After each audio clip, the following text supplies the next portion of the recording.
abalabi baffe abalungi abadde Mix Media mujje baleko gye mutuusaako engalo amanya n'eddoboozi Nkoseki President w'e Masaka City bambi subscribinga likinga commentinga sharinga followinga the Mix Media ate gwe omupya subscribinga kona ku kadde omale onyige olubere ng'ofuna obubaka bwonna bwe tuba tutaddeyo tumirako abali e Uganda abali e Masaka e Kenya mambo vipi Tanzania mambo vipi Rwanda muliyo South Africa Qatar Dubai mbagala nnyo nyongero bajjukiza ng'ennaku z'omwezi 24 omwezi guno ogwa January 2025 King Saha agenda kubeeraawo ku cricket oval nga tukuba omuziki okuva eri gye yatandikira paka wano we tuli tugendeyo tumuwagire live band super ate mumumanyi nga n'olwaleero ntuuse nga mbaleetedde ebyobugagga bya Haji Musa Kavuma abangi ge mumanyi nga Keti Promotion ono asinga kutegera bya events ebyo kutegeka bayimbi bivulu Expo bye bintu byasingira ddala okutegeera ate era yena n'ebintu birala byasinga okujja mu ssente ng'okutunda ettaka bino by'obugagga byavuddeyo byatulaze oba ebyo byasinga okujja mu ssente musajja mukozi ddala ate musajja atanyooma mirimu Keti Promotion ono ayina event era ng'eviiramu ddala akasente ng'etegeka ebivulu saako n'okugula ebivulu by'abayimbi ng'abayimbi bangi nnyo baguze ebivulu byabwe okuli ba Kenzo ba King Saha ba Kamiliyoni ba Bebe Cool n'abayimbi abalala bangi nnyo ng'ate ategeka nnyo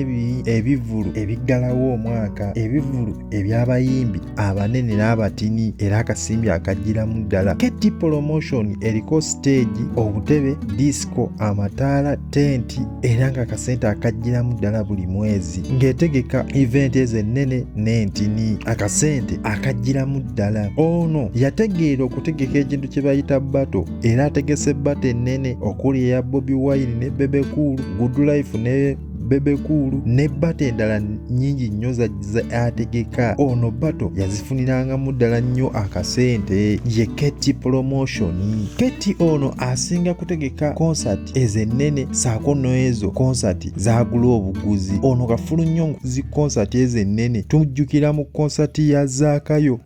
yali agiguze eya Eddie Kenzo nazo yazigulira ddala ono CEO wa Keti Real Estate nga batunda amayumba saako n'ettaka amayumba ag'enjawulo ku gatunda gajjiramu ddala ssente e Kampala ne Masaka ewaabwe ono sente azijjiramu ddala empigi entebe ne walala wangi nnyo ne mby'ettaka mwali atunda ettaka nayo ajjiramu ddala akasente buli mwezi era akasimbi akajjiramu ddala nga liri mu bitundu eby'enjawulo okuli mpigi gayaza ntebe oyima road ne walala wangi nnyo era ng'akasente akafuna buli mwezi ng'ogendeyo n'olambula w'osiima n'osasula Keti Promotion we yakolera ssente empya n'enkadde nga alina records giyite record label ng'epolomotinga abayimbi abanene n'abatini era yatumbula nnyo ebitone by'abayimbi abato n'abakulu saako n'abo bannakatemba ng'eno yaliko studio abayimbi we bayimbiranga era abayimbi bangi yabakwata nnyo ku mukono n'abatumbula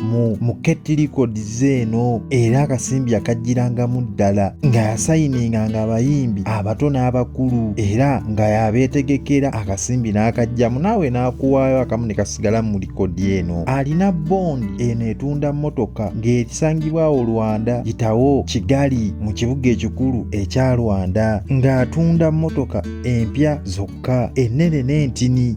bondi eno muganda we yasinga okugikolamu ng'era ye manager naye nga ye yagitandikirawo ddala bondi eno esangibwawo Rwanda ng'erina emmotoka ennene n'entini era akasimbi akajjiramu ddala ng'ate osaana okusasulayo ku kibanja mpola ono CEO wa Suza Construction nga bano bazimba n'okukola enguudo bazimba ebizimbe ebinene n'ebitini okuliza apartments rentals n'ennyumba ezaffe eza bulijjo ng'omwaka simbi n'akolaki n'akuzimbira alina apartment ajjiramu ddala ssente ng'alina wano mu Kampala ne Masaka ewaabwe apartment tayina emu kuba ezimu azitunda n'ozitunda n'azijjiramu akasente ate nga we ziba zitudde wabeera wanene kuli 5 ku 10 1 ku 10 kuyiika ne walala wangi nnyo era nga apartments zino azigiramu ddala akasimbi. Ono ye nannyini wa Mukamvu Construction Uganda Limited nga bazimba ebizimbe ebinene n'ebitini, okukola enguudo, okukuba pulaani, nga kampani eno erina abakozi abasukka mu 100 era ng'erina n'ebimotoka ebyo biweetiye, ebimotoka ddala ebyo ebinene, nga KT Promotion kampuni eno ye yagitandikawo okuyamba bannayuganda. Alina rentals mu bitundu ebyenjawulo mu kibuga okuli Masaka, Entebbe, Mukono, Gayaza, nga zino za double room ne single room. Poloti tobala kuba yennyini azitunda, alina eziri Empigi, Gayaza, Hoima Road, Sentema, Semuto n'ewalala wangi nnyo era nga kasimbi akagiramu ddala, nga kitono nnyo poloti zitandikira mu miliyoni 8 okutuuka ku miliyoni 10. Alina amayumba omusulwamu zize bwoya nga ziri mu bitundu ebyenjawulo. Alina eri Esseguku etunulanga muntu, alina ey'Emuyenga etunulira ddala nga liiso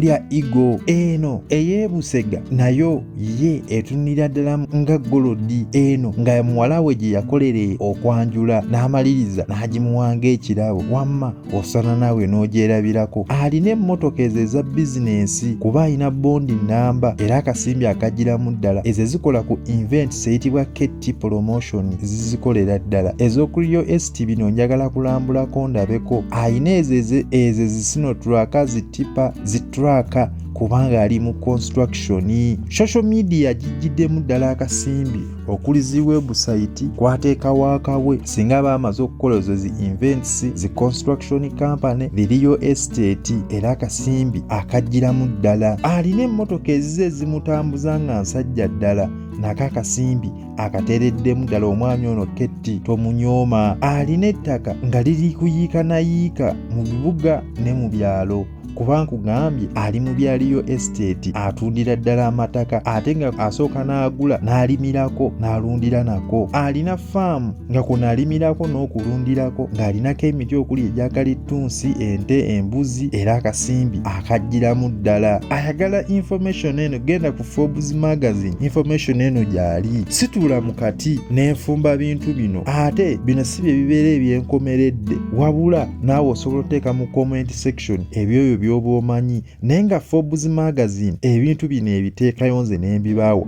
toŋŋamba nti emituntula mu kati n'enjiyiya, naye nga teweerabira kulayikinga, commentinga na kusubscribinga na koona ku kade. Forbes magazine eraga nti omukulu KT Promotion amanyiddwa nga Haji Musa Kavuma ssente asinga zijja mu events ezo ze yali yakola oba events ze yakola ne mu bintu ebirala byakola okuli okutunda ettaka,